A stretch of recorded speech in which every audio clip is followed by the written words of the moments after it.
Assalamualaikum warahmatullahi wabarakatuh. Kami dari kelompok 1 yang beranggotakan Devi Nazifa, Robia Tasania, Ramadhani Luki, Faiz Yahya, Muhammad Faris Firdaus, dan saya sendiri Marsenda Faiza Majid akan membahas atau mempresentasikan mengenai etika bisnis.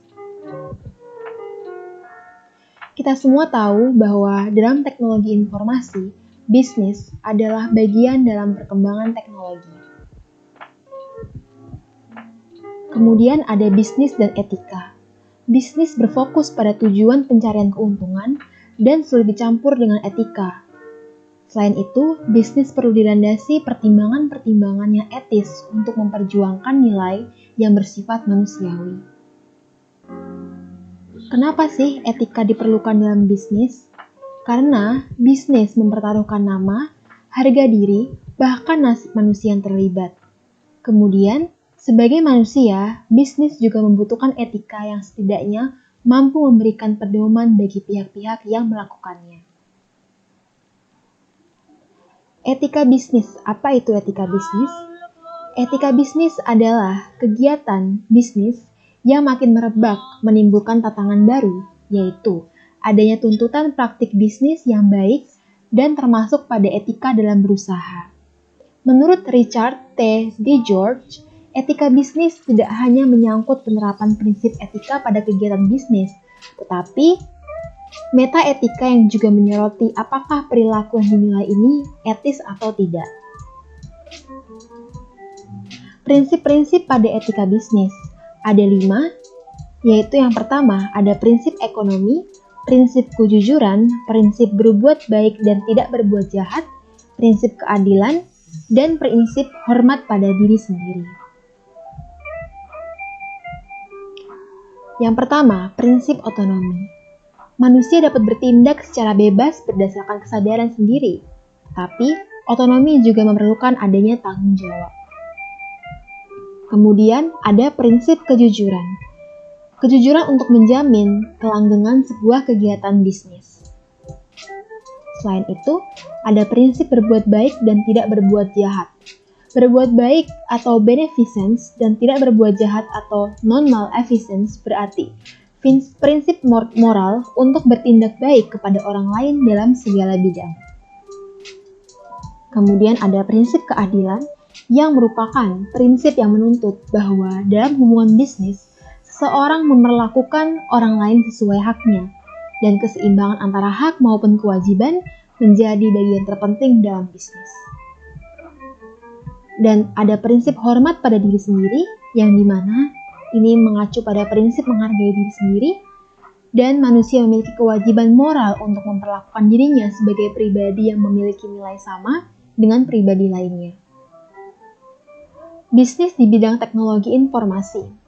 Ada 5. Yang pertama, bisnis di bidang industri perangkat keras, bisnis di bidang perangkat lunak, bisnis di bidang distribusi dan penjualan barang, di bidang pendidikan teknologi informasi, dan yang terakhir, pemeliharaan teknologi informasi.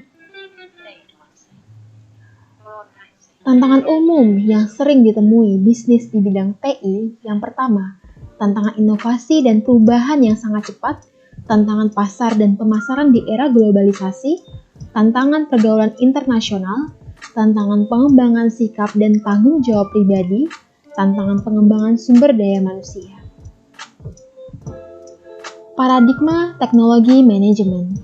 E-commerce merupakan suatu cara berbelanja atau berdagang secara online yang memanfaatkan fasilitas internet, yang dimana terdapat website yang dapat menyediakan layanan get and deliver.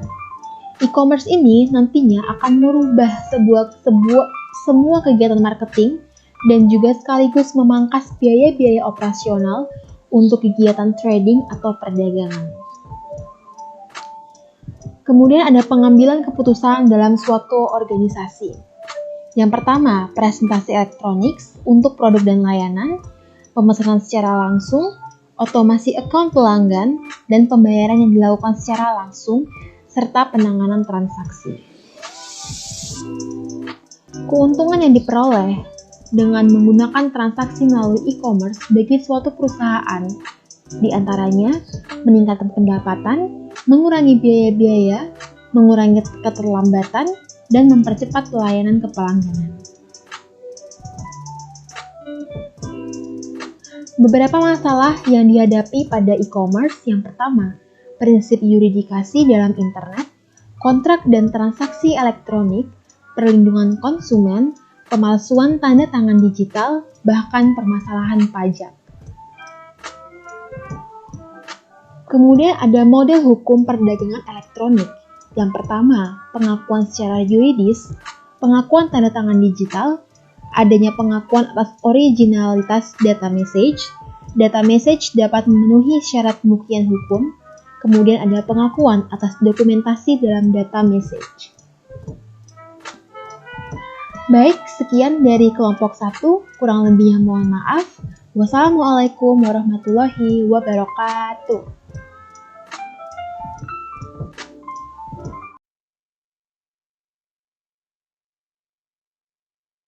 Baik, Assalamualaikum warahmatullahi wabarakatuh. Perkenalkan, nama saya Rabiata Sania Sasabila. Hari ini saya akan menjadi moderator untuk diskusi etika bisnis pada kelompok 1. Langsung next aja slide-nya. Jadi setelah kita melakukan presentasi, setelah kita menerangkan materi dari yang sudah kita kerjakan, hari ini kami akan melakukan diskusi. Mungkin dari teman-teman semua, apakah ada yang dipertanyakan dari hasil presentasi kelompok 1 ini?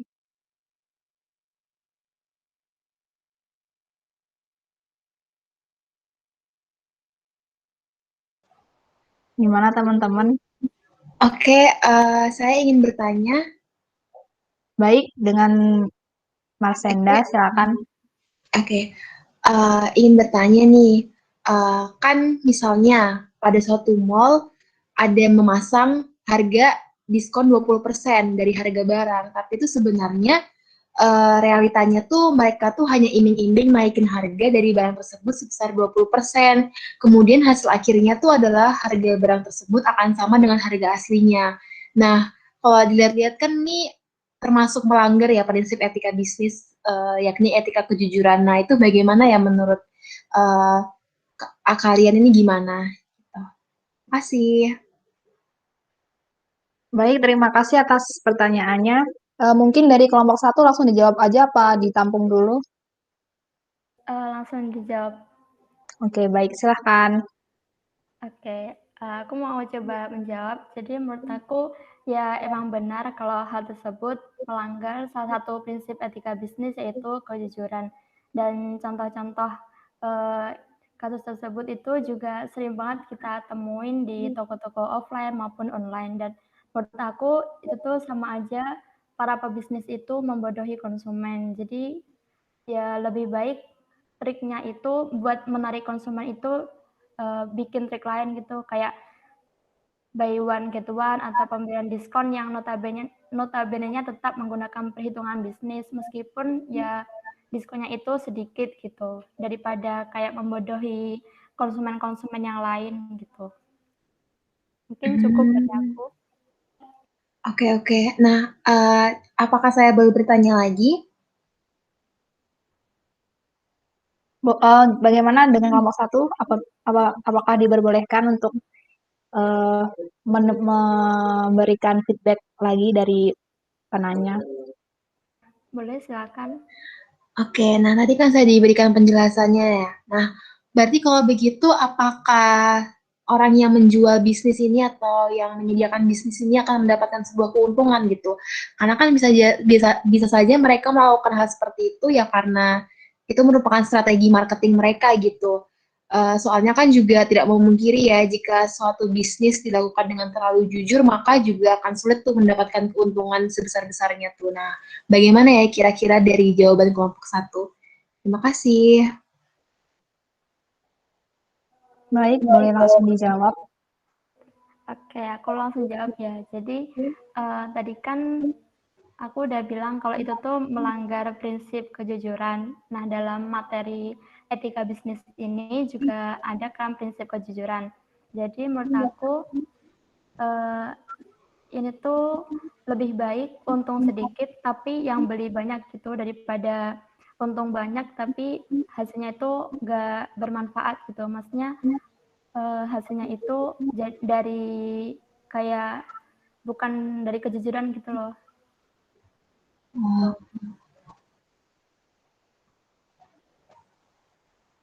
Apakah sudah terjawab dari penanya? Oke, baik. Terima kasih atas jawabannya. Baik. Mungkin saya juga ingin bertanya terkait materi yang disampaikan oleh kelompok satu. Pertanyaan saya, bagaimana menurut kelompok satu sendiri dengan adanya perekrutan pekerja itu melalui orang dalam? Nah, kalau orang dalam itu menurut kalian tuh adil nggak sih? Dan apakah bisa dikatakan perekrutan orang dalam ini bisa melanggar prinsip etika bisnis, ya ini prinsip keadilan gitu. Terima kasih.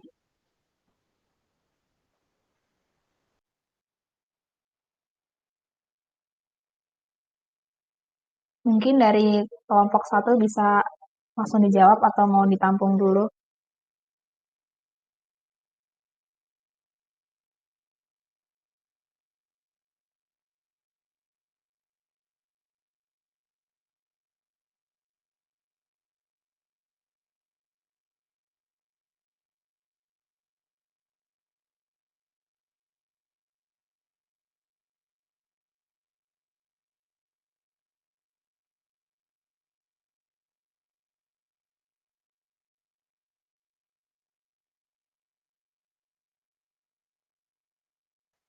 Oke, mungkin saya bisa membantu menjawab ya.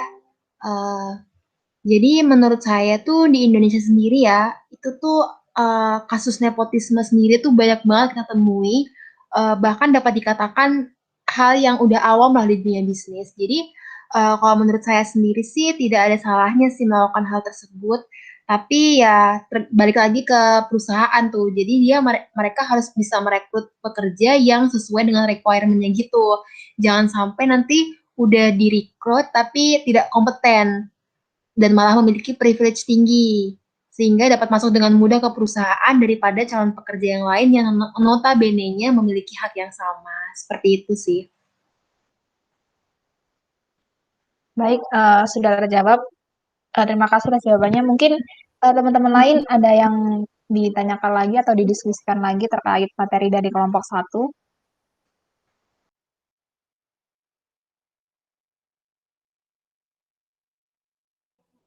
Aku mau tanya dong. Ya, silahkan. Yang pertama, gimana sih menurut kalian tentang pejabat atau petinggi perusahaan yang melakukan kekerasan kayak perbuatan seks kayak gitu ke karyawannya, atau bahkan ada yang kayak mengistimewakan salah satu karyawan gitu. Menurut kalian gimana?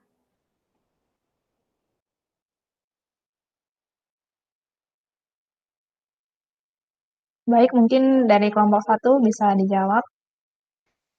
Oke, aku akan bantu menjawab lagi ya. Oke, jadi menurut saya itu benar-benar hal yang tidak boleh dilakukan ya sebenarnya karena kan semua orang ya kan sama-sama manusia ya dan manusia tuh pasti memiliki hak yang sama satu sama lain gitu yaitu kesejahteraan sosial gitu. Sedangkan melakukan tindakan kekerasan itu tidaklah benar karena menjadi salah satu kegiatan yang menyimpang. Jadinya sebenarnya kalau atasan melakukan kekerasan sampai melakukan kekerasan pada karyawannya tuh ya bukanlah merupakan hal yang benar gitu. Seperti itu sih menurut saya. Apakah sudah terjawab dari penanya? Sudah. Oke, baik. Mungkin ada yang didiskusikan lagi dari teman-teman semua.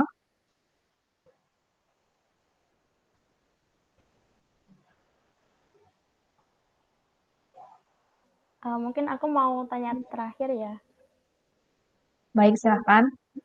Oke, jadi sekarang ini kan lagi trending tuh tentang ini polisi yang merebek layanan antigen bekas di Bandara Kuala Namu yang mereka itu dari Kimia Farma. Nah, jadi mereka itu menggunakan alat bekas untuk melakukan tes antigen di bandara itu. Nah, menurut kalian gimana? Itu kan termasuk kayak etika profesinya gimana sih gitu? Menurut kalian gimana itu? Oke, aku langsung jawab lagi ya. Kalau menurut aku sih itu benar-benar kesalahan yang besar ya, dan kalau bisa sih oknum yang kayak gitu tuh harus segera langsung diarahkan ke proses hukum aja, soalnya kan tuh bener-bener udah merugikan banget. Bisa aja kayak hasil alatnya tuh kan terkontaminasi dengan hal-hal lain sehingga membuat merugikan juga kan pasien, bahkan bisa juga kayak merenggang nyawa yang kena tes itu. Jadi menurut aku sih itu bener-bener hal yang sangat-sangat berbahaya sekali lah kalau misalnya itu didiemin dan nggak dibawa ke ranah hukum atau bagaimana, itu bakal benar-benar sangat merugikan sekali sih bagi masyarakat Indonesia tentunya.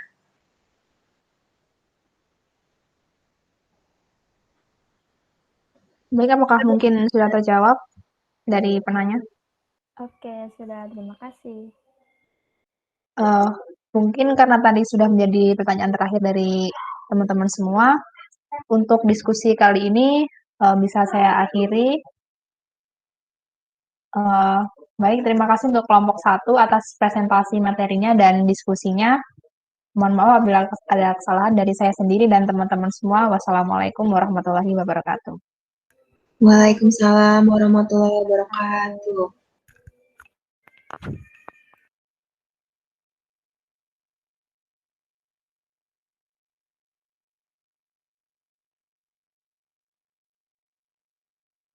Ya, Zah, matiin, Zah.